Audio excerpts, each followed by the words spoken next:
First of all ரொம்ப அமைதியாக உட்காந்து இவ்வளோ நேரம் பார்த்ததுக்கு அனைவருக்கும் மிக்க நன்றி. நம்மளுடைய சீஃப் கெஸ்ட் பாரதி சத்யஜில் sir director, and Rajan sir producer, and ஸ்ரீஜர் டைரக்டர் சார், இவங்க எல்லாருமே நம்ம வந்து வரவேற்கிறேன். அண்ட் இது நடக்கிறதுக்கான காரணமாக இருந்த குயிலி டீமுக்கு நான் இங்கே நன்றி சொல்கிறேன். ஏன்னா இந்த ப்ராஜெக்ட் 4 வருஷமாக நமக்கு டைம் எடுத்துக்கிச்சு. நமக்கு வந்து 4 வருஷமாக டைம் எடுத்துக்கிச்சு வர்றதுக்காக. பட் எல்லாருமே ஹார்ட் ஒர்க் பண்ணி கொடுத்துருக்கீங்க. இங்கே இருக்க ப்ரெஸ்க்கு எல்லாருமே நான் ரொம்ப டைம் சொல்லிக்கிறேன். ஏன்னா நீங்கள் வந்து ஒரு 30 மினிட்ஸ் வெயிட் பண்ணிட்டீங்க. I'm sorry. ஏன்னா திருமூலம் சார் வருவாருன்றால கொஞ்சம் வெயிட் பண்ண வேண்டியாச்சு. அவர் 5 மினிட்ஸ் ஜாயின் பண்ணிக்கிறாரு. உங்களுடைய அமைதிக்காக நீங்கள் ஒரு நேரம் எந்த ஒரு கொஸ்டின் கேட்காம இருக்கு ரொம்ப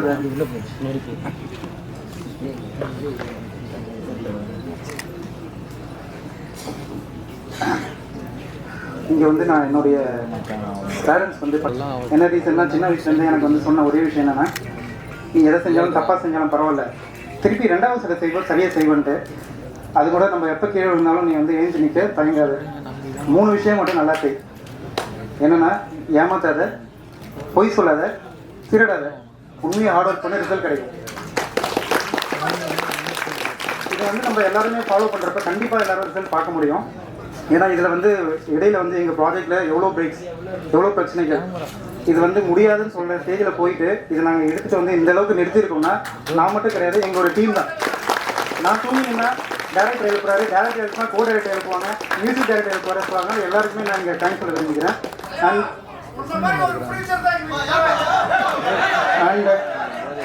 ஓகே சாரி அவங்க வந்து நீங்கள் ஃப்ரீயாக எங்கே வேணாலும் போய் பிஸ்னஸை பாருங்கள், நான் பசங்களை ஃபேமிலி பார்த்துக்கிறேன். So I want to say thanks here for my wife as well. And இப்போ நம்ம என்னுடைய டீமுக்கு வந்துடலாம். என்னை நம்பி இன்வெஸ்ட் பண்ணி என்னுடைய கோ ப்ரொடியூசர், என்னுடைய பிரதர் மிஸ்டர் ஜெயக்குமார், அவருக்கு நான் ரொம்ப தேங்க்ஸ் சொல்லிக்கிறேன். என்னுடைய பிஸ்னஸ்லையும் என்னை நம்பி இன்வெஸ்ட் பண்ணார்.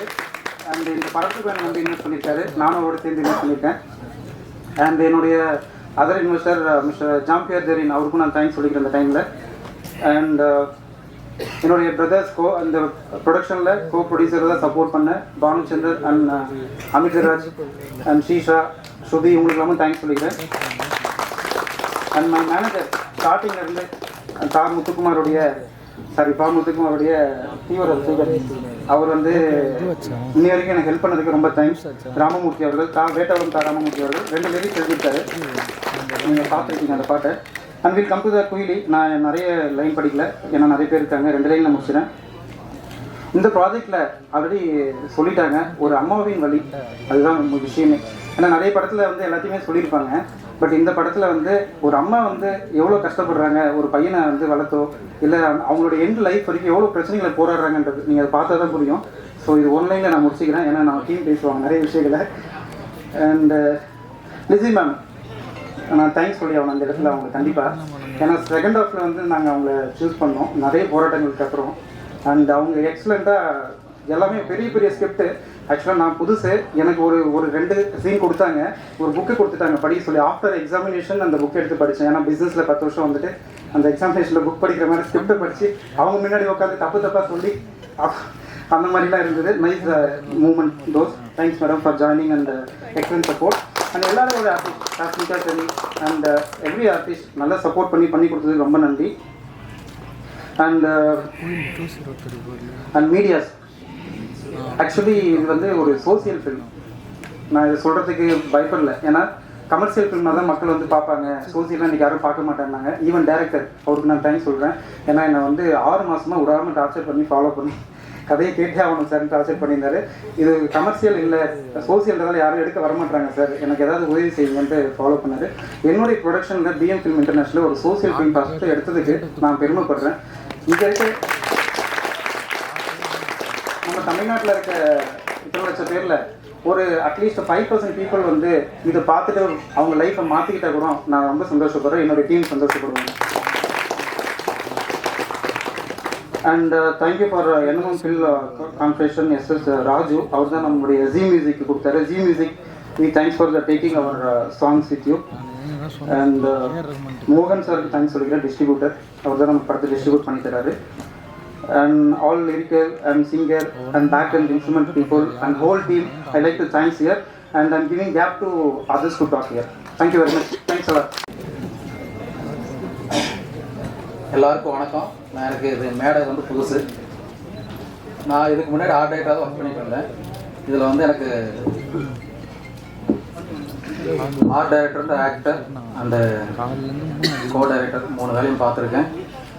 இது வந்து எனக்கு பெரிய விஷயம். கொடுத்த ப்ரொடியூசருக்கும் டைரக்டருக்கும் ரொம்ப நன்றி. ஓகே, எல்லாருக்கும் நன்றி. மீடியா பீப்புள்ஸ் இவ்வளோ பேர் வந்திருக்கீங்க எங்களுக்காக. ஸோ உங்களுக்கு ரொம்ப தேங்க்ஸ். ஸோ இந்த இடத்துல ஃபஸ்ட்டு வந்து எனக்கு ப்ரொடியூசர் அண்ட் டைரக்டருக்கு தான் நான் நன்றி சொல்லணும்னு விரும்புகிறேன். எதுவும் யோசிக்கல. ஸோ ஃபஸ்ட்டு படம் பண்ணுவாங்களா எப்படி அப்படின்னு சொல்லிட்டு எனக்கு இந்த வாய்ப்பு கொடுத்ததுக்கு ரொம்ப நன்றி. ரொம்ப கடமைப்பட்டிருக்கேன் உங்களுக்குலாம். தென் வந்து என்னோடய ஃபேமிலி, ஃப்ரெண்ட்ஸ். இந்த இடத்துல என் ஃப்ரெண்டு நெல்சனை கண்டிப்பாக நான் மென்ஷன் பண்ணி ஆகணும். ஸோ சினிமாவில் வந்து எந்த ஒரு இது வந்தாலும் அவங்ககிட்ட ஷேர் பண்ணுவேன். அவர் வந்து ஆக்சுவல் நந்தன் படத்தோட எடிட்டர் நெல்சனு. ஸோ எனக்காக நிறைய சப்போர்ட் பண்ண கூட. ஸோ அந்த இடத்துல நிறைய பண்ண விரும்புகிறேன். அப்புறம் என் கூட ஒர்க் பண்ண கோ டைரக்டர் சச்சின், அப்புறம் பாலா, இவங்கெல்லாம் வந்து ஃப்ரெண்ட்ஸ் மாதிரி. அப்படியே நாங்கள் படம் பண்ணும்போது ஒரு ஃப்ரெண்ட் ஜோனாக தான் இருக்கும் எல்லாமே. ஸோ நல்லாயிருக்கும். ஒரு மினிமல் செட்டப்பில் ஒரு பெரிய சப்ஜெக்ட் சொல்லியிருக்கோம். நீங்களாம் பார்த்து சப்போர்ட் பண்ணுங்கள். Thanks every one. ஆக்டிங்கும் கொடுத்து எனக்கு வாய்ப்பு கொடுத்த ப்ரொடியூசருக்கும் டைரக்டருக்கும் மற்றும் குயிலி பட குழுவினருக்கும் என்னுடைய இனிய நண்பர் ஆர்ட் டைரக்டர் ரவிக்கும் நன்றியை தெரிவித்துக் கொண்டு விடைபெறுகிறேன். நன்றி. வணக்கம். இங்கு வருகை தந்திருக்கும் சிறப்பு விருந்தினர்களுக்கும்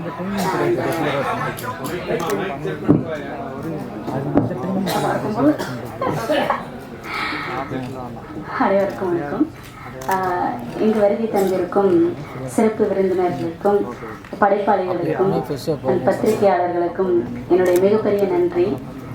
ஆக்சுவலாக எனக்கு திடீர்னு கிடைச்ச படம், அதாவது திண்ணையில் படுத்தவனுக்கு திருக்குன்னு கிடைச்ச வாய்ப்பு அப்படின்ற மாதிரி ஏதோ சொல்லுவாங்க. அந்த மாதிரி கிடைச்சது எனக்கு ரொம்ப சந்தோஷமான தருணம். ஏதோ ஒரு ஷூட்டில் ஒரு சின்னதாக ஒன்று பண்ணிட்டு இருந்தேன். என்ன சடனாக கூப்பிட்டு ஹீரோயினாக பண்ண போகிறீங்க அப்படின்னா எனக்கு ஒன்றுமே புரியல. எனக்கு என்னோட ஒரு சின்னதாக அது குடிக்கு எதிரான ஒரு படம் அப்படின்னு சொன்னாங்க, மது ஒழிப்பு அப்படின்ற மாதிரி. ஆக்சுவலாக அது எனக்கு எப்படி இருக்கும், என்ன மாதிரி டீம் இருக்கும், எனக்கு எந்த ஐடியாவும் இல்லை. ஃபஸ்ட்டு வந்துட்டு இங்கேருந்து போனதும் ஹீரோவை பார்க்குறேன். அவர் ஒரு ப்ரஷ்ஷோட வந்து நிற்கிறாரு. எனக்கு இவர் தான் ஹீரோ அப்படின்றாங்க. ஓ அப்படியா. எனக்கு யாரும் அங்கே பழக்கம் இல்லை, நாங்கள் போன சூழலும் அப்படி. எனக்கு இந்த மாதிரி ஒரு வாய்ப்பு வந்து எந்த படத்துலையுமே கிடைச்சதில்லை. அதாவது ஒரு ஃபோன் கால், நீங்கள் படத்தில் கமிட் ஆகிருக்கீங்க கோயிலின்ற படத்தில். அதாவது ஆக்சுவலாக அப்போது இந்த படத்தோட டைட்டில் வந்துட்டு இது பண்ணல சொல்லியிருக்காங்க. திடீர்னு போகிறேன். ஸோ இன்னும் அடுத்த ஒரு அரை மணி நேரம் 1/4 மணி நேரத்துலேயே அட்வான்ஸ் வந்து விழுது. எனக்கு பெரிய ஆச்சரியமாக இருந்துச்சு. ஏன் அப்படின்னா அவங்களுக்கு ஒரு என்ன சொல்கிறது, ஒரு நல்ல ஒரு ஆக்டர் தேவைப்பட்டுச்சு அப்படின்ற என் மேலே ஒரு நம்பிக்கை வச்சு நல்லா ஆக்ட் பண்ணுவா அப்படின்னு என் மேலே ஒரு மிகப்பெரிய நம்பிக்கை வச்சு இவ்வளோ பெரிய கேரக்டரை என்னை நம்பி என் கையில் கொடுத்ததுக்கு மிகப்பெரிய நன்றி sir. Producer and director, music director, cameraman. இதில் ஆக்சுவலாக குயிலி குழுவில் ஒர்க் பண்ண அனைவருக்கும் நன்றி. குழுன்னு சொன்னால் மிகையாகாது. இது குடும்பமாக தான் ஒர்க் பண்ணியிருக்கோம். அனைவருக்கும் நன்றி. எல்லாருக்கானும் தலைவர் ஒரு குறிப்பிட்ட சமுதாயத்துக்கோ சாதிக்கோ, ஒரு குறிப்பிட்ட சமுதாயத்துக்கோ சாதிக்கோ தலைவர் அல்ல. ஒட்டுமொத்த தமிழ் இனத்திற்கும் ஒரு அற்புதமான தலைவர், ஒழுக்க நெறி மிக்கவர். ஒரு பக்கம் அம்பேத்கர், ஒரு பக்கம் பெருந்தலைவர் காமராஜ், நம் புத்தர் வழி நேர்மை என்ன உண்டோ அத்தனையும் படித்த எல்லோருக்கும் தலைவர். எனக்கு தம்பி. அவர் லா காலேஜ் படிக்கும் போது பழக்கம். கோகநாதன் ஆபீஸுக்கு வருவார். விடுதலை சிறுத்தைகள் போராட்டங்கள் நடக்கிற போது நாங்கள் தினமும் மீட் பண்ணுவோம். அப்போ அந்த காலத்திலிருந்து கொண்ட கொள்கையை கொஞ்சமும் விடாது, எந்த கோடிக்கும் அடிமையாகாது, கொள்கைக்கு மட்டுமே. இன்றைக்கு ஒரு நல்ல இடத்துல தமிழக முதல்வர் மாண்புமிகு மு.க. ஸ்டாலின் அவர்களோடு அந்த கூட்டமைப்பு உருவாவதற்கும் இவரும் காரணம். அகில இந்தியாவில் அந்த இந்தியா கூட்டணி உருவாக முதல்வர் மட்டுமல்ல, அவரும் துணை நின்று அதை உருவாக்கியவர். இந்த இந்திய லெவல்ல அருமை தம்பி திருமாவின் பெயர் ஓங்கி ஒலித்துக் கொண்டிருக்கிறார். பாராளுமன்றத்தில் அண்ணாவுக்கு பிறகு பல பேசியிருக்காங்க. பேரினர் அண்ணாவின் பேச்சு என்பது சாதாரண அல்ல. வடநாட்டுக்காரனை எல்லாம் வளைத்து எடுத்தது, வடித்து எடுத்த போச்சு. அதுக்கு பின்னாலே பலருக்கு பிறகு திருமா டெல்லி பாராளுமன்றத்தில் ஓங்கி ஒலிக்கிறார். ஒரு அற்புதமான குரல். அந்த அருமை தலைவரை, என் ஆறுயிர் தம்பியை அன்போடு வரவேற்கிறேன். இங்க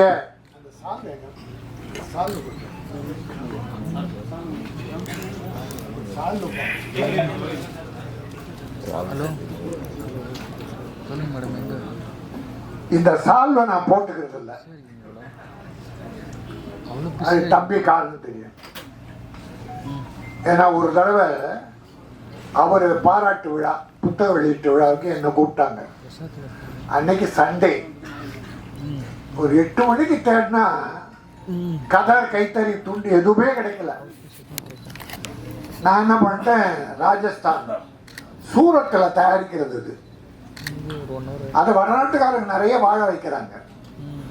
ஆனால் இங்கே இருக்கிற ஈரோடு, சேலம், தர்மபுரி, செங்கல்பட்டு, அரக்கோணம் கைத்தறி தொழிலாளர்கள் ஏராளமாக இருக்காங்க. பல குடும்பம் வறுமையில் வாடுது. அதை என்னுடைய தயாரிப்பாளர்கள் இதை வாங்க, இதை வாங்காதீங்க, மற்றவங்க வாங்குவாங்க, இந்தியாவில் தயாரிக்கிறது தான், ஆனால் நமக்கு நம் தேவை பூர்த்தியான பிறகு வேற ஏதாவது வாங்கலாம் என்று நான் சொல்லி இதை வாங்கிட்டு போய் போட்ட பிறகு அது 500 ரூபா போட்டு என்ன பண்ணேன், என் மனம் குத்தியது. நாமே போட்டுக்கல, அதை தம்பிக்கு போடுறோம்னு 5000 ரூபா அவருக்கு ஃபைன் கட்டினேன். இதை நான் போட்டு இருக்கக்கூடாது, கிடைக்காதால போடுறேன், அதனால் 5000 ரூபா உங்கள் கட்சிக்கு நன்கொடையா நான் ஃபைன் கட்டுறேன்னு இந்த விழாவை கட்டினேன். இப்போ என்னடானா இதையே போடுறேன். தம்பி, நம்ம பிஆர்ஓக்கள் தயவுசெய்து கொஞ்சம் ஞாபகம் வச்சுங்க. நம்ம தமிழ்நாடு பார்ப்போம், அதுக்கு மிஞ்சி இல்லைன்னா விளைப்போ நம்ம மாநிலம்தான். அதோட இது உயர்வு மிக அற்புதமா பண்ணிருக்கீங்க. அற்புதமா, இதுதான் காலமெல்லாம் வாழும். இதை எனக்கு கொடுத்தாங்க, பெரிய புக்கு, என்னால் படிக்க முடியாது. அதனால நான் என்ன பண்றேன், தினமும் படித்து கொண்டிருக்கிற, உலகை படைத்துக் கொண்டிருக்கிற அருமை தம்பி திருமாவுக்கு பரிசா தந்துடுறேன்.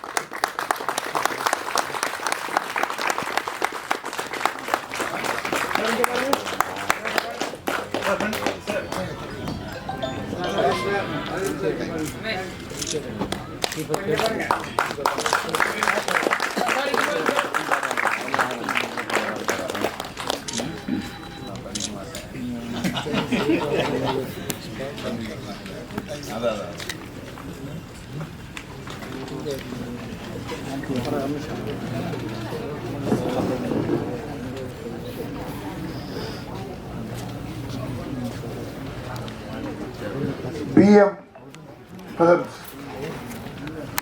அருண்குமார் தயாரித்த குயிலி என்கிற ஒரு அற்புதமான படம், குடும்ப படம்.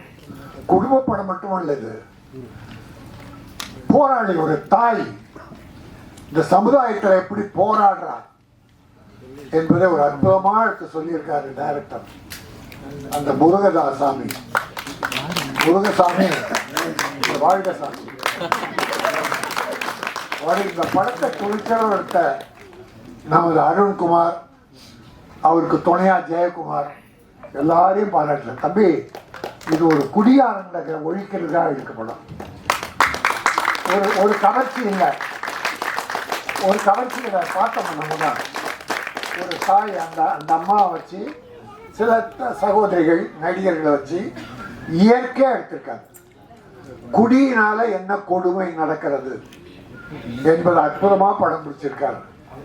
இன்னைக்கு நாட்டில் நான் தமிழக முதல்வர் மு க ஸ்டாலின் அவர்களை நான் கூட தான் இருக்கேன். தம்பி ரொம்ப நெருக்கமாக இருக்காரு, நானும் கூட இருக்கேன். இருந்தால் கூட இந்த விஷயத்தில் கொஞ்சம் விலகி இருக்கேன். குடி பல குடும்பங்களுக்கு எடுத்துச்சு, ஏராளமான குடும்பம், 40% குடும்பங்க. தம்பிக்கு தெரியும், ஊர் ஊராக போகிறாரு, குக்கிராமெல்லாம் போகிறாரு, எவ்வளோ கொடுமைகள் அனுப்புகிற. நேராக ஏதாவது ஒரு விபத்துனா நேராக அங்கே போயிடுவார். அந்த கொடுமையை குடியை நிறுத்தணும். ஆனால் ஒன்று நிறுத்தணும்னு சொல்லும்போது தமிழக முதல்வருக்கு பெரிய இக்கட்டு இருக்கு. தமிழ்நாட்டில் நிறுத்திட்டா பாண்டிச்சேரி என்ன ஆகும், ஆந்திரா என்ன ஆகும்? நம்மால் வண்டி ஏறி அங்கே போய் குடிச்சிட்டு விடலாம், இங்கே குடிச்சிட்டு விடலான்னு பார்த்தா அங்கே குடிச்சிட்டு விடலாம். அப்புறம் எல்லா குஜராத்தில் போதைப் பொருளுக்குன்னு அந்த ஏர்போர்ட், போதைப் பொருள்லாம் அங்கே தான் இருந்து வருது. உத்தரப்பிரதேசம், இந்தியாவில் எல்லா இடத்துல இருக்கு. அதனால ஒட்டு மொத்தமா தம்பி பாராளுமன்றத்தில் பேசுவார் நினைக்கிறேன், ஒட்டுமொத்த பேசியிருக்காரு நினைக்கிறேன். இந்தியாவில் குடி எங்கேயும் இருக்கக்கூடாது. என்னை தாய்மார்கள் தாலி அறுப்பது வேதனையாக இருக்கிறது. அது மட்டும் இல்லை, ஒரு 20-25% பெண்கள் குடிக்க ஆரம்பிச்சிட்டாங்க. கல்லூரி பெண்கள் குடிக்கிறாங்க. அப்புறம் வீக்கெண்டுன்னு சொல்லி சாட்டர்டே சனிக்கிழமையில பார்ட்டியில கலந்துக்கிறாங்க. ஐயோ, நாடு ரொம்ப மோசமா போயிட்டு இருக்கு. எத்தனை வளர்ச்சி திட்டங்களை முதல்வர் கொண்டு வந்தாலும் இந்த குடி ஒரு பெரிய செட்பேக் தான். அந்த வகையில் நான் தமிழக முதல்வரை வணங்கி கேட்டுக்கொள்வது, எப்படியாவது ஏதோ மணல் கொள்ளையடிக்கிறான், அதை அரசுடைமை ஆக்கலாம். எத்தனையோ வழிகள் இருக்கு இந்த குடிக்கு பதிலாக வருவாய் வர, அது எல்லா தலைவர்களும் சொல்லுவாங்க. ஆக அப்படி ஒரு சமுதாயம் சீர்திருத்த படம் இது. பாட்டு 5 பாட்டு, அவ்வளோ பாட்டு தேவையில்லை. பாட்டை உட்காந்து பார்க்க மாட்டேங்கிறாங்க, ஆனால் நல்லா இருக்கு, கருத்துள்ள பாட்டு.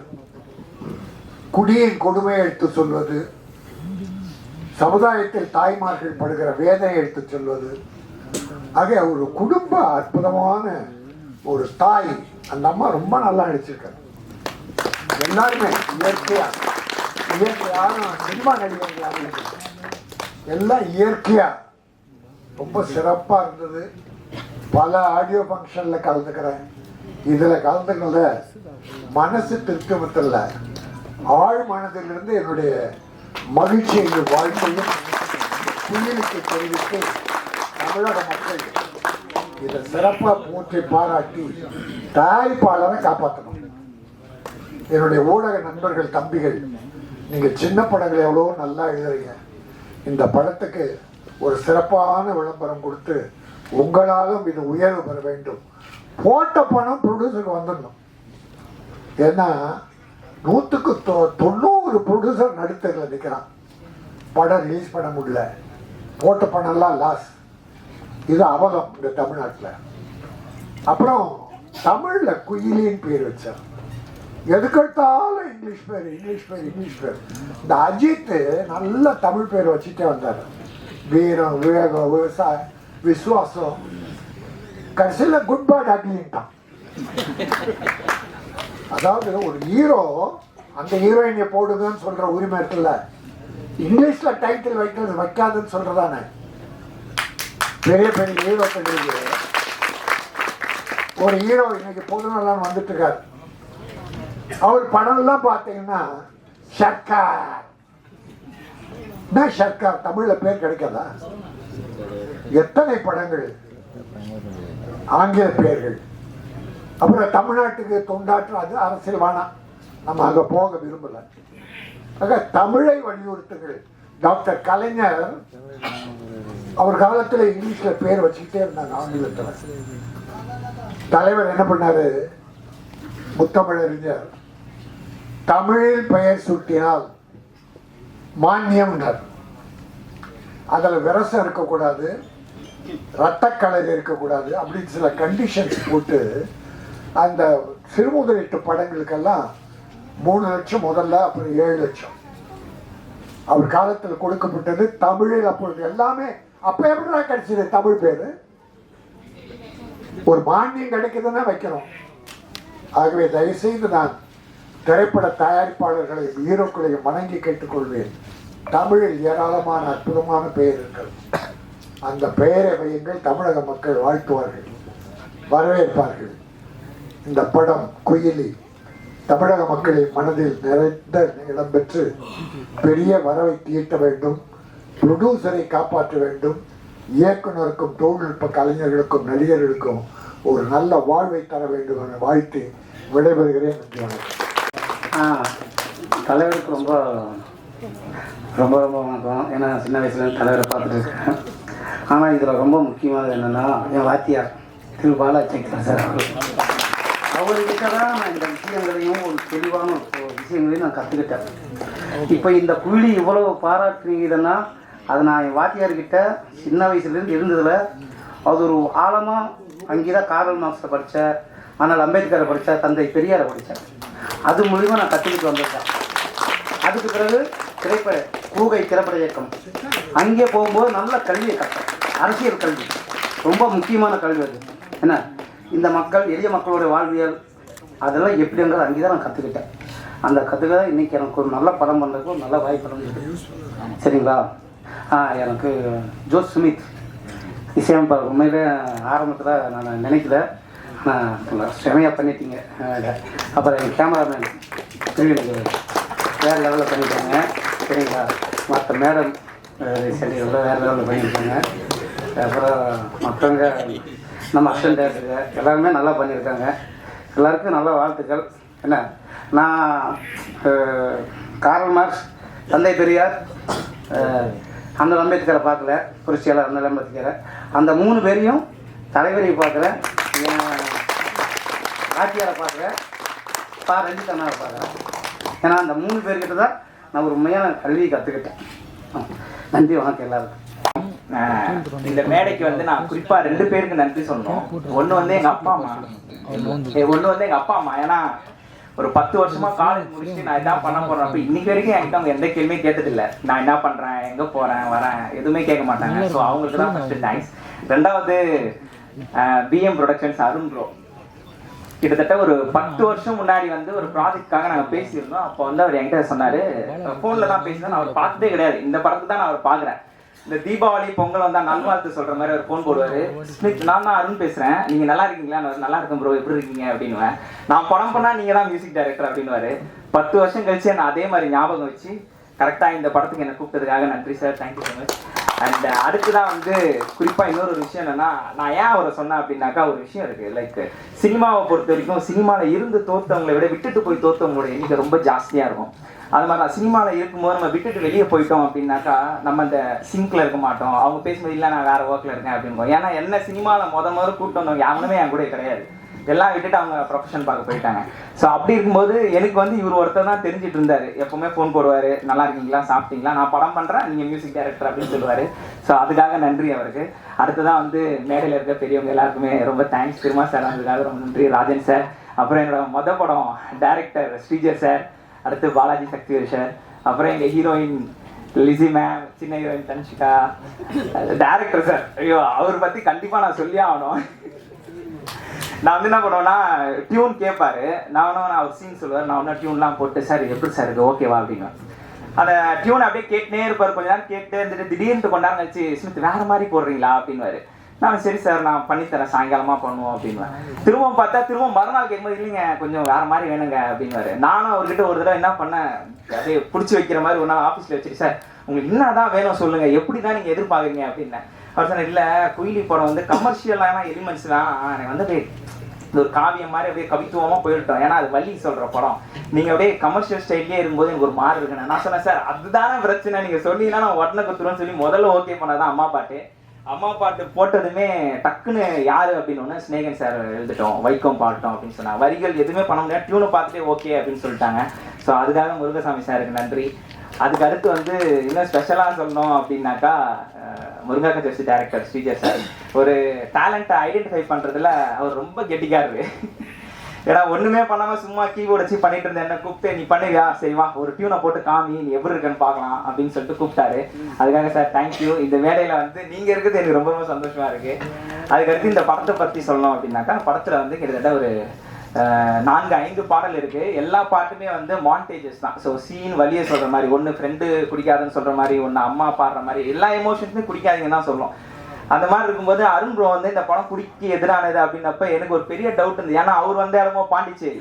நான் கேட்டேன், சார் பாண்டிச்சேரியில இருந்தாலும் நீங்க பாட்டு குடிக்க வராது இப்படிலாம் படத்தினா எப்படி சார் லாஜிக்கா அப்படின்னு. அவர் சொன்னார், இல்லைங்க பாண்டிச்சேரியில இருந்து வந்து எடுத்தாதாங்க வெளியில இருந்தவங்களுக்கு தெரியும், இங்க இருந்து ஒருத்தன் வந்து இப்படி சொல்லிக்கிறான் அப்படின்னு சொல்லி சொன்னாரு. ஸோ சார் எனக்கு தெரிஞ்சு குயிலி அந்த நேமை ரீச் பண்ணிச்சுன்னு நினைக்கிறேன். அடுத்ததான் வந்து லாஸ்ட் எங்க குயிலி டீம் ஃபுல்லாக நான் நன்றி சொல்லியே ஆகணும். ஏன்னா இந்த படத்தோட பாட்டு பொறுத்த வரைக்கும் ஒரு 4 பேர் புதுசாக பாடியிருக்கிறாங்க. லைக் ஜோர்டன், யுவஸ்ரீ, சிபி, சாய்னா இவங்கலாம். அண்ட் எங்கள் டீமில் வந்து 2 பேர் புதுசாக இருக்காங்க. மேனேஜர் வந்து லிரிக்ஸ் எங்கே ராம் ப்ரோ, அவரும் அப்படிதான். டைரக்டருக்கு செம்ம ஏத்தாள் அவர் என்ன எதிர்பார்க்குறாரோ அதே மாதிரி. வார்த்தை வேறன்னா ஃபர்ஸ்ட் பாட்டு பண்ணும்போது ஓப்பனிங்ல என்ன வைக்கலாம் அப்படின்னு யோசிக்கும் போது அவர் மது நாட்டுக்கும் வீட்டுக்கும் கேடே போட்டுருங்களேன், எதுக்கு எல்லா தேட்டர்லையும் அதான் போட்டுக்கிறாங்க, நம்மளும் அதே பாட்டா பண்ணிடலாம் அப்படின்னு அந்த ஓப்பனிங்ல எனக்கு கொடுத்தது ராம் ப்ரோ. அடுத்து வருவார் நினைக்கிறேன், அப்ப என்னை பத்தி எதாவது சொல்லுவாரு. அதுக்கு அடுத்து வந்து விஜய் ப்ரோ அவரும் எழுதியிருக்காரு அந்த போராளி பாட்டு, கண்டிப்பா எழுதிருக்காரு. அடுத்து எங்க டைரக்ஷன் டீம் அஜித், பாலா, அவங்களுக்கு தான் தேங்க்ஸ் சொல்லலாம். ஏன்னா சில நேரத்தில் வந்து நாங்கள் ஒர்க் பண்ணிருக்கும் போது அண்ணா இப்படி வைக்கலாமா அப்படி வைக்கலாமா நிறைய சஜஷன்ஸ் கொடுப்பாங்க. அதுக்காக ரொம்ப நன்றி. Thank you so much. பத்திரிகை துறை நண்பர்கள் அனைவருக்கும் முதற்கான வணக்கத்தை தெரிவித்துக் கொள்கிறேன். மிக பெரும் அரசியல் ஆளுமை, இந்தியாவே இன்று திரும்பி பார்த்து கொண்டிருக்கக்கூடிய மிக பெரும் வல்லமை கொண்ட ஒரு பெரும் அரசியல் தலைவர் நம்முடன் அமர்ந்திருக்கிறார். சினிமாவும் அரசியலும் ஆண்டாண்டு காலமாக இணைந்து பயணித்துக் கொண்டிருக்கிறது. சமீப காலத்தில் சற்று அதிகமாக சினிமாவில் அரசியல் பேசுபொருளாகி இருக்கிறது. தமிழ்நாடு மாத்திரம் அல்லாமல் நம் பக்கத்து மாநிலமான கேரளாவில் தற்போது வேடன் என்கிற ஒரு இளைஞர்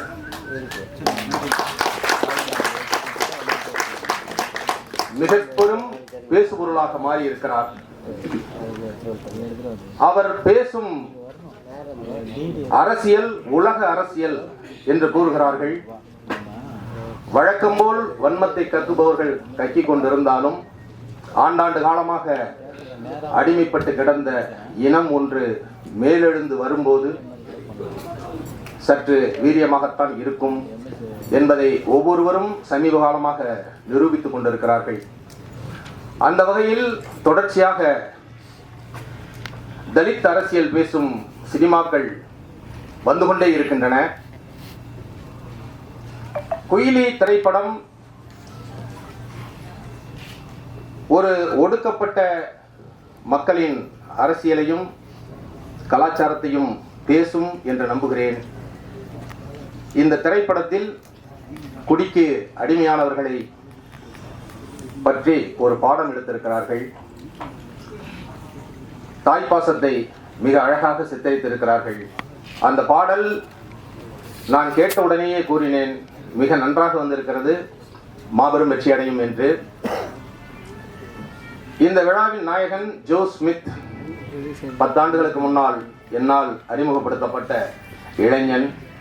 இப்பொழுதே குட்டி பையனாக இருக்கும் இவர் 10 ஆண்டுகளுக்கு முன்னால் எப்படி இருந்திருப்பார் என்று யோசித்து பார்க்கவும்.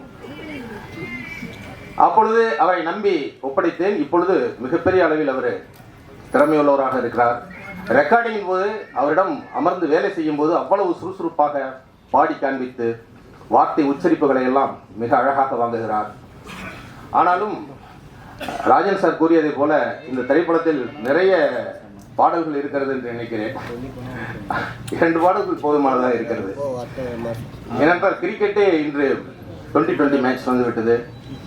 இன்னும் 10 ஓவரில் வந்துடும். ஏன்னா பரபரப்பான இந்த வாழ்க்கை சூழலில் நாம் சினிமாவையே 1.5 மணி நேரத்திற்கு கொண்டு வர வேண்டுமோ என்று தோன்றுகிறது. அந்த அளவுக்கு மக்கள் பரபரப்பாக சென்று கொண்டிருக்கிறார்கள். எனவே இந்த திரைப்படம் ஒரு நல்ல கலாச்சாரத்தை பேசுகிறது, ஒரு நல்ல பண்பாட்டை போதிக்கும் படமாக இருக்கிறது. இதை பார்க்கும்போது ஒரு வழியை பதிவு செய்திருக்கிறார்கள் என்பது தோன்றுகிறது. படத்தை இயக்குனர் முருகசாமிக்கும் தயாரிப்பாளர் வி அருண்குமார் அவர்களுக்கும் மற்றைய படக்குழுவினர் அனைவருக்கும் அம்மா பாத்திரம் ஏற்று நடித்திருக்கும் லிசி அவர்கள் மிக நன்றாக செய்திருக்கிறார். அனைவருக்கும் எனது வாழ்த்துக்களை தெரிவித்துக் கொள்கிறேன். நன்றி, வணக்கம். எழுச்சி தமிழர் எம்பி அவர்கள் அவருடைய நேர்காணல்களையும் அவருடைய உரையாடல்களையும் அவருடைய பேச்சையும் மிகவும் முக்கியமாக நான் கவனித்து அவருடன் அவருக்கு ராஜன் சார் சொன்ன மாதிரி அவர் அனைவருக்குமான தலைவர், ஒழுங்கான தலைவர். அவரோட இந்த மேடையில் ஷேர் பண்ணுறது வந்து எனக்கு ரொம்ப பெருமை. இதற்கு வாய்ப்பளித்த அருண்குமார் அவர்களுக்கும் முருகசாமிக்கும் என்னுடைய நெஞ்சம் நிறைந்த நன்றியை தெரிவித்துக் கொள்கிறேன். ஏன்னா அவர் வந்து எழுச்சி தமிழர் அவர்கள் வந்து அவருடைய குணநலன்கள் வந்து அவருடைய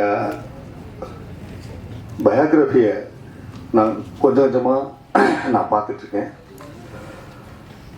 அவர் வந்து அவருடைய அந்த பணி வந்து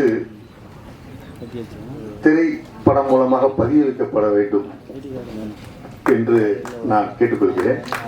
அதற்கான முயற்சியை யாராவது தொடங்கினால் அதற்கு நான் ஒத்துழைக்க கடமைப்பட்டுள்ளேன். அவ்வளவு நேர்மையான, பிடித்தமான, அனைவருக்குமான தலைவர். அவரை வணங்குகிறேன். முருகசாமி அவர்கள் வந்து எனக்கு கல்லூரியிலேருந்து என்கிட்ட இருக்கிறாரு. அவர் ஒரு ஷார்ட் ஃபில்ம் எடுத்து என்கிட்ட காமிச்சு என்னுடைய குடியிருப்பார். அவர் ஒரு நல்ல நடிகரும் கூட. இந்த படத்தில் கூட ஏதோ ரோல் செஞ்சிருக்கேன். நான் என் பட உதவியாளராக மட்டும் இல்லாமல் நான் நடிக்கும் படங்கள், குறிப்பாக பொன்னியின் செல்வனில் பண்ணும்போது அவர் கூடயே அந்த 1 மாத 2 மாத காலங்களில் என்னோட பயணிச்சார். அப்புறம் அசுரனில் வெற்றிமான், அந்த மாதிரி நிறைய அப்சர்வேஷன் வந்து எல்லாம் அப்சர்வ் பண்ணி தான் இந்த படம் பண்ணியிருக்கிறேன். எனக்கு ரொம்ப மகிழ்ச்சி என்னன்னு கேட்டிங்கன்னா, அவர் ஒரு எளிமையான பின்புலம் கொண்டவர் தான். எனக்கு நல்லா தெரியும். எங்கள் வீட்டு வர்றாரு, எல்லா வேலைகளும் செய்வார், அதாவது எல்லா பணிகளையும் செய்வார். குறிப்பாக வந்து மயில்சாமி அவர்களோட இணைந்து பல துண்டு பணிகளை செஞ்சுட்டு அவருக்காக பிரச்சாரம் கூட பண்ணார். அந்த அளவுக்கு அவர் வந்து ரொம்ப டவுன் டு எர்த் மேன். அவர் வந்து இப்படி ஒரு இயக்குனராக இருப்பது எனக்கு ரொம்ப மகிழ்ச்சியும் எனக்கு ரொம்ப பெருமையாக இருக்குது. அதுக்கு வாய்ப்பளித்த தயாரிப்பாளர் அருண்குமார் அவர்களையும் அந்த யூனிட் எல்லாத்தையுமே நான் ரொம்ப மகிழ்ச்சியோட வாழ்த்துறேன். லிசி ஆண்டனி அவர்கள் இந்த பெண் கதாபாத்திரம், அது முதல் படத்தில் எப்படி வேணாலும் எடுக்கலாம். ஆனால் வந்து இவர் சொன்ன மாதிரி ஒரு சமுதாய கருத்தை வந்து சொல்லணும்னு அதுவும் இல்லாமல் ஒரு வெகுஜன பார்வையிலேருந்து, ஒரு எளிய மனிதர், ஒரு ஒர்க்கிங் கிளாஸ், அந்த பார்வையிலேருந்து அந்த படம் எடுத்துக்கிறதாக நாம் எல்லாம் விட்னஸ் பண்ணோம். அதில் வந்து வீரியம் இருக்கும். அந்த வீரியமான ஒரு விஷயம் அதில் நிறைஞ்சிருக்கு. ஏஸ்தட்டிக்கை விட அந்த வீரியம் தான் அந்த படத்துக்கு பலமாக இருக்குது. இது வந்து சாதாரணமாக தயாரிப்பதுங்கிறது வந்து கடினமான விஷயம். ஆனால் அருண்குமார் அவர்கள் தயாரித்து இத்தனை வருஷம், அவர் சொன்னார் 4 வருஷமாக ரொம்ப கஷ்டப்பட்டு பண்ணியிருக்காங்க.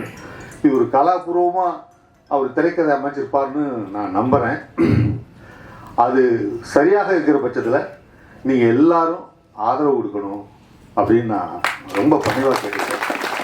இந்த படம் மிகப்பெரிய வெற்றி அடைய என்னுடைய மனதார வாழ்த்துக்களை தெரிவித்துக் கொண்டு அண்ணன் அவர்கள் பேச்சை கேட்க அவளாக இருக்கிறேன். மீடியா நண்பர்களுக்கும் மேடையில் இருக்க பெரியவர்களுக்கும் என்னோட வணக்கம். ஜென்ரலாக எல்லா ஆடியோ லான்ச்லேயும் நான் எனக்கு இது ரொம்ப பயமான ஒரு விஷயம், மேடை பேச்சு அப்படிங்கிறது. ஸோ என்னை கூப்பிட்ட உடனே நான் ஆப்பர்ச்சுனிட்டிக்கு தேங்க்ஸ் அப்படி சொல்லிட்டு போயிடுவேன். ஆனால் இன்றைக்கி எங்கள் ப்ரொடியூசர் மிஸ்டர் அருண் நான் பேசி ஆகணும்னு சொல்லியிருக்காரு. I always believed one thing in life. நம்மளோட பேஷன், அந்த பேஷனை கொண்டு போகிறதுக்கூடிய ஹார்ட் ஒர்க் அண்ட் பர்சீவரன்ஸ், விடாமுயற்சி, அதுக்கப்புறமா நிறைய பேஷன்ஸ், பொறுமை, இதுதான் என் லைஃப்பில் நான் ஃபாலோ பண்ணுற ஒரு விஷயம். அதுதான் என்னை இவ்வளோ தூரம் கொண்டு வந்திருக்கு. இதை நான் அப்படியே பார்த்தது மிஸ்டர் அருண் கிட்ட. ஏன்னா எனக்கு இந்த கதைக்காக எனக்கு கால் வந்தது அவர்கிட்ட இருந்து தான். ஸோ எப்பயும் போல் நான் டைரக்ஷன் டிபார்ட்மெண்ட்லேருந்து ஃபோன் பண்ணி எனக்கு ஸ்கிரிப்டை சொல்லுங்கள் அப்படின்னேன். அவர் இல்லை மேம் நானே சொல்லுவேன் அப்படின்னாரு. Which is first time for me. ஒரு ப்ரொடியூசர் அந்த ஸ்கிரிப்டை அவ்வளோ அழகாக எனக்கு எக்ஸ்பிளைன் பண்ணி செகண்ட் ஹாஃப்லேருந்து நீங்கள் வருவீங்க madam, you have to take over, இந்த வார்த்தை தான் அவர் சொன்னார். அங்கேருந்து நீங்கள் இந்த குயிலி அப்படிங்கிற கேரக்டரை ரொம்ப வலி, நிறைய சாக்ரிஃபைஸ், அது ஒரு ரொம்ப கஷ்டமான ஒரு பயணத்தை நீங்கள் காமிக்கணும். வலி நமக்கு புதுசு இல்லை. So and I know I can do it. And இவர் அது அவ்வளோ அழகாக எக்ஸ்பிளைன் பண்ணது, என்கிட்ட இந்த கேரக்டர் அவங்க என்ன எதிர்பார்க்குறாங்க அப்படின்னு சொன்னது எல்லாமே ஐ வாஸ் ரியலி இம்ப்ரெஸ். ஏன்னா முதல் தடவை ஒரு ப்ரொடியூசர் எனக்கு ஃபோன் பண்ணி இவ்வளோ டீட்டெயில்டாக எனக்கு ஒரு ப்ரீஃபிங் கொடுத்தாரு. So that is the first reason நான் இந்த படம் ஒத்துக்கிறதுக்கு உரிய முதல் காரணம் அதுதான். அடுத்தது and social cost behind it. And எனக்கு தெரியும் ஒரு சின்ன பட்ஜெட் படம், அதில் இருக்க கஷ்டம் என்ன, ஷூட்டிங் ஸ்பாட்டில் இருக்க போகிற கஷ்டம் என்ன, எல்லாமே தெரியும். பட் அவரோட அந்த பர்சீவரன்ஸ் இருக்குது பார்த்தீங்களா, சின்ன சின்ன விஷயம் லைக் சார் இந்த படத்துக்கு குயிலி தான் சார் டைட்டிலாக இருக்கணும் அப்படின்னு நான் சொன்னேன். ஏன்னா அதுதான் ஆப்டாக இருக்கும் அப்படின்னு. படம் கிடைக்காத நினைக்கிறேன், ஆனால் நான் வாங்கிப்பேன். அந்த மாதிரி ஒரு விஷயமும் அவர் விடவே இல்லை. இந்த படத்தை இவ்வளோ தூரம் அவர் சொன்ன மாதிரி 4 years ப்ளஸ் ஒரு ஸ்ட்ரகிள், ஒரு பாயிண்ட்ல இது எப்படி வரும் அப்படின்னு ஒரு கொஸ்டின் இருக்கும்போது, ஆனால் அது இவ்வளோ தூரம் கொண்டு அதுக்கு இவ்வளோ பேர் இங்கே உட்காரது இல்லாமல் மேடையில் இவ்வளோ பெரிய டிக்னிட்டரிஸ் இருக்கும்போது அது அந்த பர்சிவரன்ஸை பற்றி என்ன சொல்ல, இது சக்ஸஸ் ஆகி தான் ஆகணும். இங்கே இந்த மாதிரி ப்ரொடியூசர்ஸ் கிடைக்கிறது ரொம்ப ரொம்ப கஷ்டம். ஸோ மீடியா நம்பருக்கு நான் ரிக்வெஸ்ட் பண்ணுறது என்னன்னா, ப்ளீஸ் ப்ரொமோட் இட், ஹெல்ப் பண்ணுங்க. ஏன்னா அவர் சொன்னார் பார்த்தீங்களா, ஃபர்ஸ்ட் படம் எனக்கு கமிஷன் இல்லைனாலும் பரவாயில்லன்னு. அந்த தாட் ப்ராசஸ்க்கே நம்ம we have to help it. So it's number request. Please thank you so much. Thank you. Kuyili திரைப்படத்தின் இயக்குனர் அன்பு இளவன் முருகசாமி அவர்களே,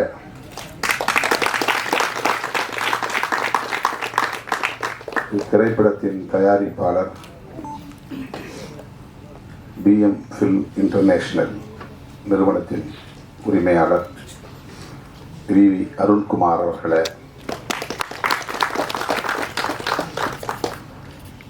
இந்நிகழ்வில் பங்கேற்று வாழ்த்துறை வழங்கி அமர்ந்திருக்கிற மூத்த திரைக்கலைஞர் மதிப்பிற்குரிய திரைப்பட தயாரிப்பாளர் மதிப்பிற்குரிய அண்ணன் K. ராஜன் அவர்களே, இயக்குனர் பாலாஜி சக்திவேல் அவர்களே, இயக்குனர் ஸ்ரீஜா அவர்களே, குயிலியாக இந்த திரைப்படத்தில் நடித்திருக்கிற அன்பு சகோதரி லிசி ஆண்டனி அவர்களே, இசையமைப்பாளர் ஜூ ஸ்மித் அவர்களே, நடிகர் ஹீரோ பேர் ஹீரோ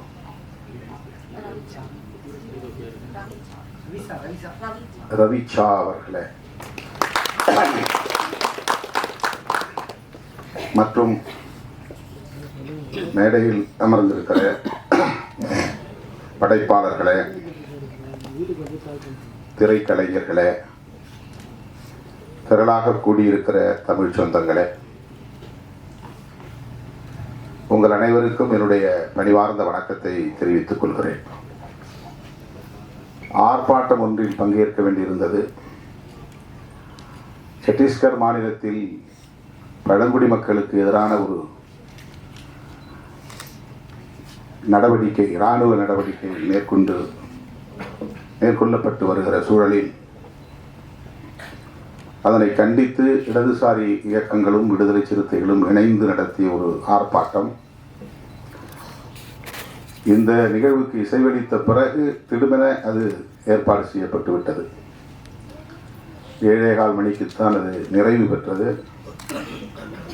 அங்கிருந்து இங்கே வந்து சேர சற்று காலத்தாழ்வு நேர்ந்து விட்டது.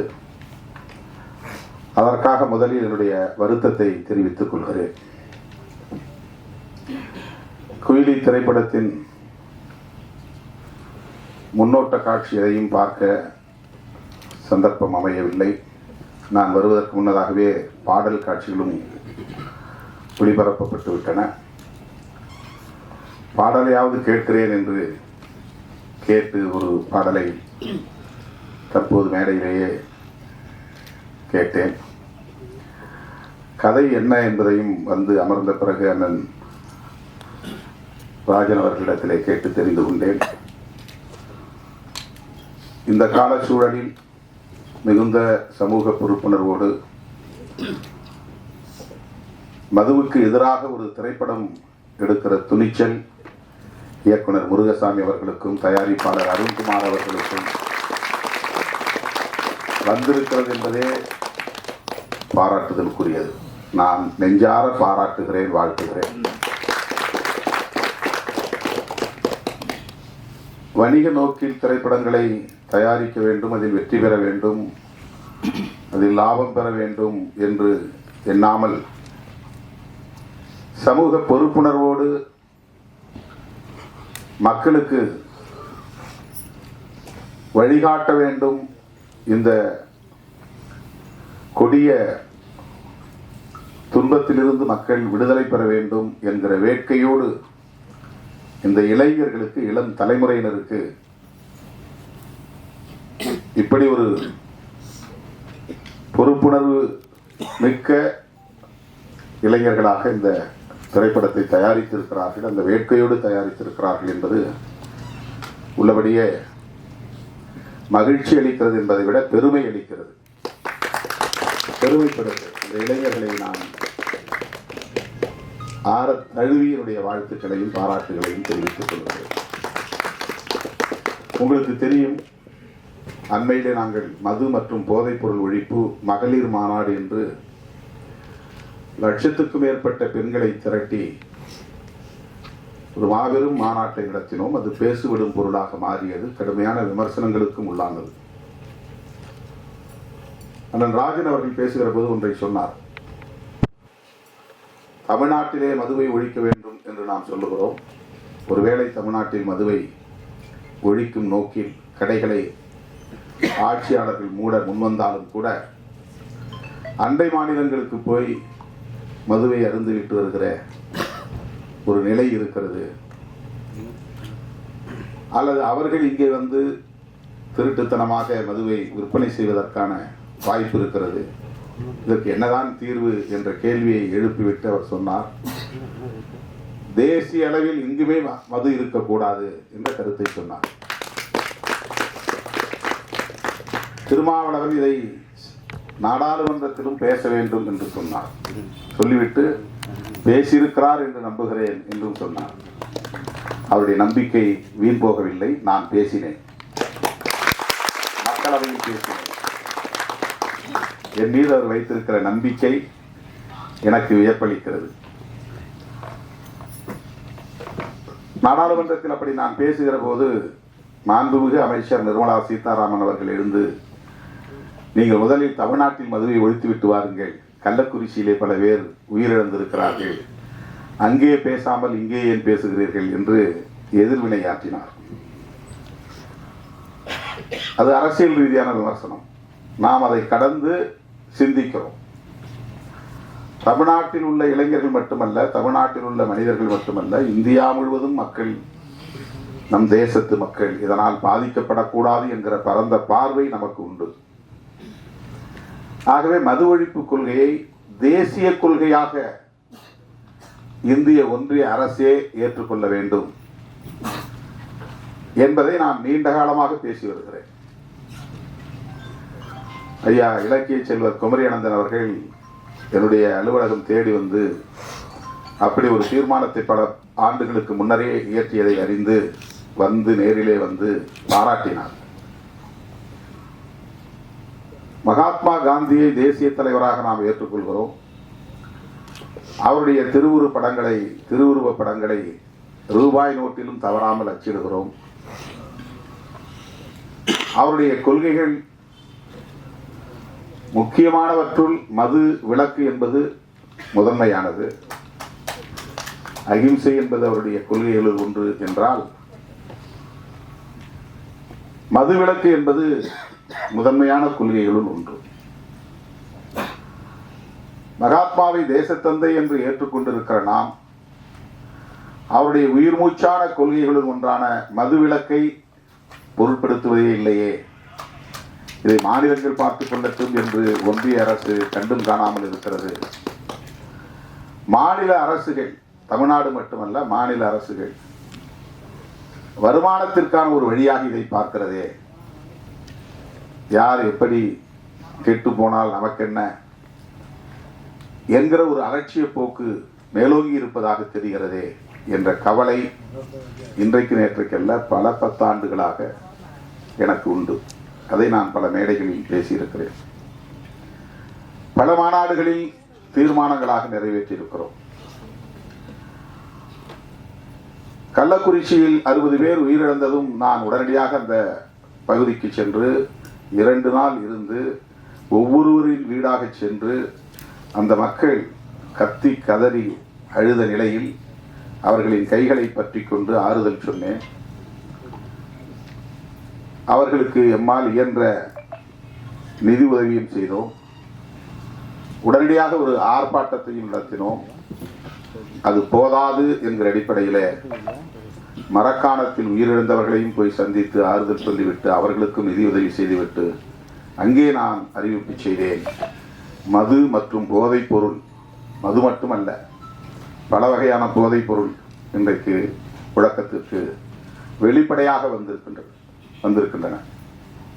கஞ்சா போன்ற பல வகையான போதைப் பொருட்கள், ட்ரக்ஸ், போதை மாத்திரைகள் பள்ளி வளாகங்களிலே இப்போது கிடைக்கிறது.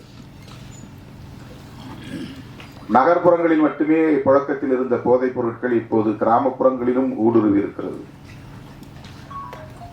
இந்த துயரத்தை, இந்த அவலத்தை எண்ணி இதற்கென்று ஒரு மாநாடு நடத்த வேண்டும் என்று அறிவிப்பு செய்து அதை ஒரு தேசிய கொள்கையாக இந்திய ஒன்றிய அரசே ஏற்றுக்கொண்டு எந்த மாநிலத்திலும் மதுக்கடைகள் திறக்கக்கூடாது, வருவாய்க்கு வேறு வழிகளை தேடிக்கொள்ள வேண்டும் என்று வழிகாட்டக்கூடிய ஒரு நிலைப்பாட்டை இந்திய ஒன்றிய அரசு மேற்கொள்ள வேண்டும் என்று வலியுறுத்தி தீர்மானம் நிறைவேற்றினோம். அது பலரும் விமர்சித்தார்கள். தமிழ்நாட்டிலே கடையை வைத்திருக்கிற, திறந்து வைத்திருக்கிற ஆட்சியாளர்களை மேடையில் அமர வைத்துக் கொண்டு நீங்கள் தேசிய அளவிலே மதுவிலக்கு கொள்கையை பேசுவது எந்த வகையிலே நியாயம் என்று அரசியல் ரீதியான விமர்சனங்களை பேசினார்கள்.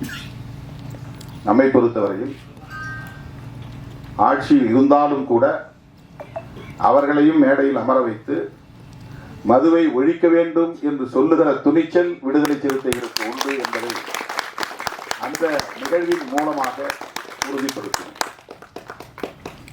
கூட்டணியில் இருக்கிறோம், அவர்களை வைத்துக் கொண்டு மேடையிலே பேசக்கூடாது என்று நாங்கள் அஞ்சவில்லை.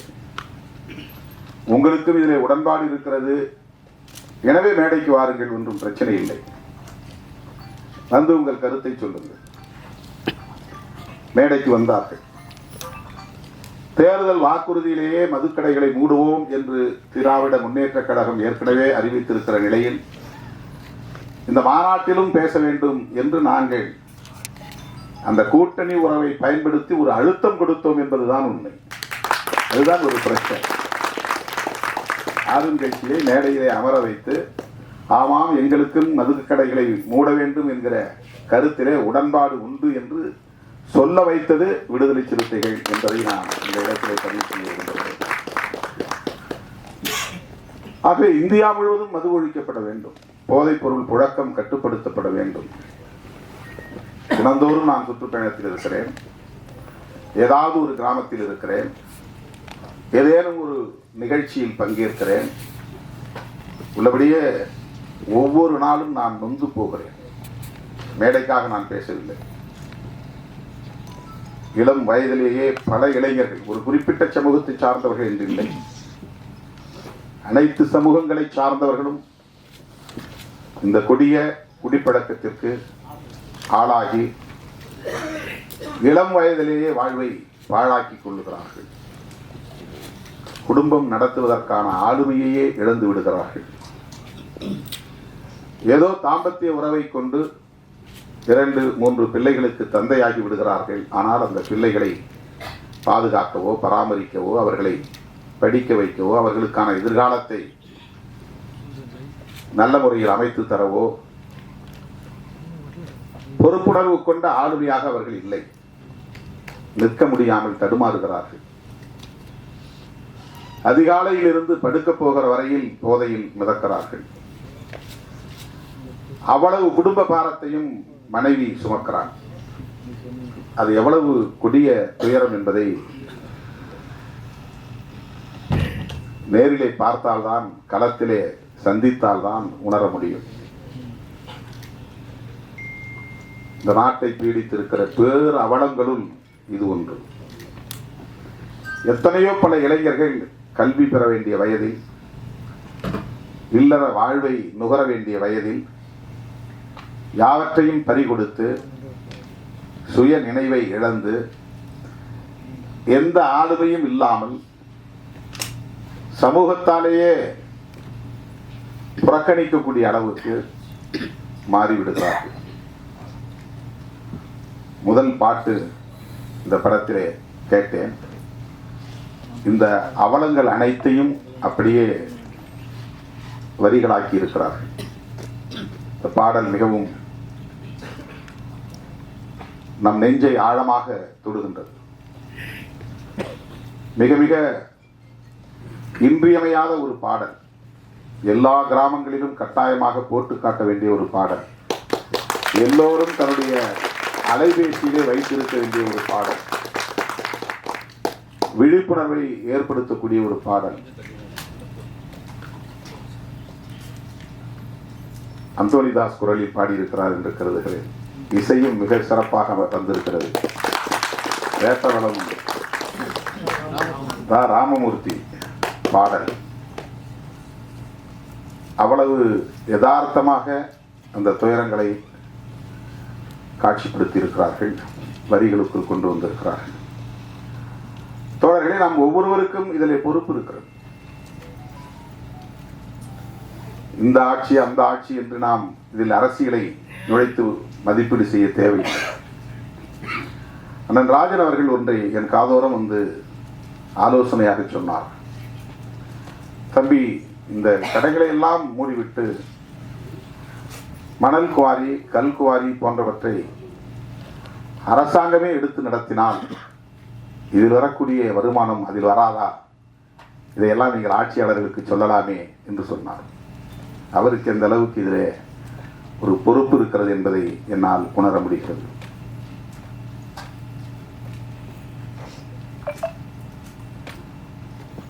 தமிழக முதலமைச்சரிடத்திலே தனிப்பட்ட முறையிலே இதை பற்றி பேசுகிற போதும் கூட அவருக்கும் அந்த கவலை இருக்கிறது. அதுதான் சிஸ்டம். ஒரு சமூக கட்டமைப்புக்குள்ளே அரசு சார்ந்த கட்டமைப்புகள் சில நேரங்களில் நம்முடைய விருப்பங்களை மீறி இயங்கக்கூடியவையாக அமைந்து விடுகின்றன. தனியார் மயமாதல் கூடாது என்பது நம்முடைய கருத்து. ஆனால் நம்மால் அதை எதிர்த்து வெற்றி பெற முடியவில்லை. பன்னாட்டு நிறுவனங்கள் இங்கே நுழையக்கூடாது என்பது நம்முடைய நிலைப்பாடு. ஆனால் நம்மால் தடுக்க முடியவில்லை. அந்நிய முதலீடு இங்கே வரக்கூடாது, அதன் மூலம் அவர்கள் நமது வளங்களை சுரண்டக்கூடாது, லாபம் என்கிற பெயரில் கொள்ளையடிக்க கூடாது என்பது நம்முடைய ஆசை. ஆனால் அவற்றை நம்மால் தடுக்க முடியவில்லை. இப்போது கூட நாங்கள் போய்விட்டு வந்த அந்த ஆர்ப்பாட்டம் எதற்கு என்றால், அங்கே இருக்கிற பழங்குடி மக்கள் சத்தீஸ்கர் மாநிலத்தில் பன்னாட்டு நிறுவனங்கள் உள்ளே வரக்கூடாது, கனிம வளங்களை சுரண்டக்கூடாது என்று எதிர்த்து போராடுகிறார்கள். ஆனால் இந்த தேசத்தின் வளர்ச்சிக்கு அந்நிய முதலீடு தேவை, பன்னாட்டு நிறுவனங்களின் வளர்ச்சி தேவை என்று அரசு நம்புகிறது. இந்திய ஒன்றிய அரசு, அது அரசின் கொள்கை நிலைப்பாடாக இருக்கிறது. உலகம் முழுவதும் இன்றைக்கு எந்த நாட்டிலும் பன்னாட்டு நிறுவனங்களுக்கு தடை இல்லை. தேச வரம்புகள் அவர்களுக்கு ஒரு தடையாக அமைந்துவிடக் கூடாது என்பதற்காக உருவாக்கப்பட்ட ஒப்பந்தம் தான் காட் ஒப்பந்தம், GATT ஒப்பந்தம். அந்த ஒப்பந்தத்தில் கையெழுத்திட்ட நாடுகள் எல்லாம் தேச வரம்புகளை உடைத்து யாரும் இங்கே அந்நிய முதலீடு செய்யலாம், எங்கோ அமர்ந்து கொண்டு இங்கே தொழில் நடத்தலாம், அவன் இங்கே வர தேவையில்லை, நிலம் கையகப்படுத்த தேவையில்லை, இங்கே வந்து எந்த விதமான வேலைகளையும் செய்ய தேவையில்லை, அவனுடைய ஃபார்முலா போதும். இங்கே இருக்கிற நீரை அவன் எடுத்து நம்மிடத்திலேயே விற்பனை செய்கிறான், குடிநீர். அவனுக்கு அதிலே லாபம் போய் சேர்கிறது. அவன் ஒரு நாள் கூட இந்தியாவுக்கு வந்திருக்க மாட்டான், ஆனால் ஒவ்வொரு நாளும் கோடிக்கணக்கிலே அவனுக்கு லாபத்தில் பங்கு போய் கொண்டிருக்கிறது. குளிர்பானங்கள் அப்படி எல்லா விதமான தொழில்களும் அவன் நாட்டில் செய்தால் அந்த கழிவை அவன் மண்ணில் போய் சேர்க்க வேண்டும். அதனால் மண் நஞ்சாகும், குடிநீர் நஞ்சாகும், காற்று நஞ்சாகும் என்று அஞ்சுகிறான். இந்தியா போன்ற 3வது உலக நாடுகளில் அவன் கழிவை கொட்டுகிற குப்பை தொட்டியாக மாற்றிக் கொண்டிருக்கிறான். அதற்கு உலகமயமாதல் கொள்கை வழிவகுத்திருக்கிறது. உலகமயமாதல், தாராளமயமாதல், தனியார்மயமாதல் என்கிற கொள்கைகளை 90களில் நாம் கடுமையாக எதிர்த்தோம். இப்போது பேசவே நாம் தயங்குகிறோம், பேசுவதே இல்லை. இறால் வளர்ப்பை கடுமையாக எதிர்த்தோம் ஒரு காலகட்டத்தில். இப்போது இறால் வளர்ப்பு மிக ஜோராக நடைபெற்றுக் கொண்டிருக்கிறது. நம்மால் எதிர்க்க முடியவில்லை. தனியார் துறைகளில் இடஒதுக்கீடு வேண்டும் என்று கோரிக்கையை மாற்றிக்கொண்டோம். தனியார் மயமாதலே வேண்டாம் என்று சொன்ன நிலை மாறி இப்போது தனியார் துறைகளில் வேலை வாய்ப்பு வேண்டும், அதற்கு இடஒதுக்கீடு வேண்டும் என்று நமது கோரிக்கையை மாற்றிக்கொண்டோம். இப்படி நம் விருப்பத்திற்கு மாறாக மது ஆலைகள் ஆங்காங்கே நிறுவப்பட்டு விட்டன. மது உற்பத்தி ஆலைகள், அது கோடிக்கணக்கிலே முதலீடு செய்யப்பட்டவை. அதில் பல்லாயிரக்கணக்கானவர்கள் வேலை செய்கிறார்கள். அதற்கான மூலப்பொருளை தருவதற்கு சர்க்கரை ஆலைகள் மொலாசஸ் தயாரிக்கின்றன. இந்த மொலாசஸை எப்படி அவர்கள் விநியோகம் செய்வது, விற்பனை செய்வது, அதை வாங்குவதற்கு மது ஆலைகள் தேவை. மது கடைகளை மூடுவது என்பது மட்டுமே வேலை திட்டம் அல்ல. அதற்கு பின்னால் இவ்வளவு பெரிய பரப்பு இருக்கிறது. மது ஆலைகளையும் மூட வேண்டும், அதை விநியோகம் செய்கிற நிறுவனங்களையும் மூட வேண்டும். அதற்காக ஆயிரக்கணக்கான கோடிகளை முதலீடு செய்திருக்கிறார்கள். அவ்வளவு முதலீடுகளையும் நிறுத்த வேண்டும். அதனால் ஏற்படுகிற இழப்பை சந்திக்க வேண்டும். இப்படி இந்த சிஸ்டம் ஆக்டோபஸ் கால்களாக விரவி பரவி கிடக்கின்றன. உயர் தொழில்நுட்ப கருவிகளை அயல்நாடுகளில் இருந்து இறக்குமதி செய்து மல்டி ஸ்பெஷாலிட்டி ஹாஸ்பிட்டல் மருத்துவமனைகளே வந்து எஸ்டாப்ளிஷ் செய்கிறார்கள், நிறுவுகிறார்கள், இன்ஸ்டாலேஷன் பண்ணுகிறார்கள். அது கோடிக்கணக்கிலே மதிப்பீடு, 5 கோடி 10 கோடி. அதை வெறுமன மூடி வைத்திருக்க முடியாது. தினந்தோறும் அது இயங்க வேண்டும், இல்லை என்றால் அது பழுதாகிவிடும். தினந்தோறும் அது இயங்க வேண்டும். ஆனால் அதற்கு வேலையாட்கள் தேவை. வேலையாட்கள் என்றால் அவர்களுக்கு சம்பளம் தர வேண்டும். சம்பளம் தர வேண்டும், அது இயங்க வேண்டுமானால் தினந்தோறும் அதிலே நோயாளிகள் வந்து படம் எடுத்துக்கொண்டே இருக்கு. ஸ்கேன் எடுக்குன்னா ஸ்கேன் எடுத்துக்கிட்டு இருக்கணும். உடம்பு நல்லா தான் இருக்கும், ஆனாலும் ஸ்கேன் எடுங்க. எனக்கு ஒன்றும் பிரச்சனை இல்லையே, இல்லை இதெல்லாம் மாஸ்டர் செக்கப் மாதத்துக்கு 3 மாதத்துக்கு ஒரு தடவை வந்து பண்ணிக்கங்க, 6 மாதத்துக்கு ஒரு தடவை பண்ணிக்கங்க. இது நம்முடைய ஹெல்த்தில் அவங்களுக்கு அக்கறை இருக்கிற மாதிரி. ஆனால் இது மெடிக்கல் மாஃபியாவுடைய வேலைகள், தொழில் முதலீட்டாளர்களின் வேலைகள். அதை சும்மா வச்சிருக்க முடியாது. ஒவ்வொரு ஹாஸ்பிட்டல்லையும் பல கோடி ரூபாய் முதலீட்டிலே உயர் தொழில்நுட்ப கருவிகள் வந்து நிறுவப்பட்டிருக்கிற நிலையில் அவற்றையெல்லாம் மூடி வைத்திருக்க முடியாது. எக்ஸ்ரே எடுக்கிறதா இருந்தாலும் சரி, எம்ஆர்ஐ எடுக்கிறதா இருந்தாலும் சரி, அல்லது என்ஜிஓ பண்ணுறதா இருந்தாலும் சரி, ஒவ்வொன்றுக்கும் அவங்க எஸ்டாப்ளிஷ் பண்ணி வச்சுருக்காங்க. எல்லாம் ஏசி, அதெல்லாம் வந்து அவன் டெய்லி மெயின்டெனன்ஸ் இருக்கணும், சும்மா போட்டு மூடி வச்சுக்க முடியாது. அந்த மாதிரி தான்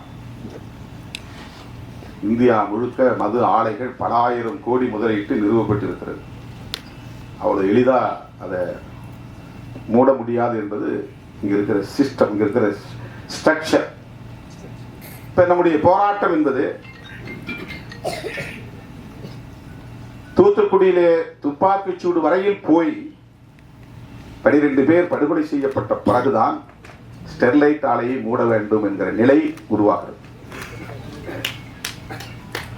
சாதாரணமான கோரிக்கைகளால் அந்த ஆலையை மூட முடியவில்லை, அறவழி போராட்டங்களால் அந்த ஆலையை மூட முடியவில்லை.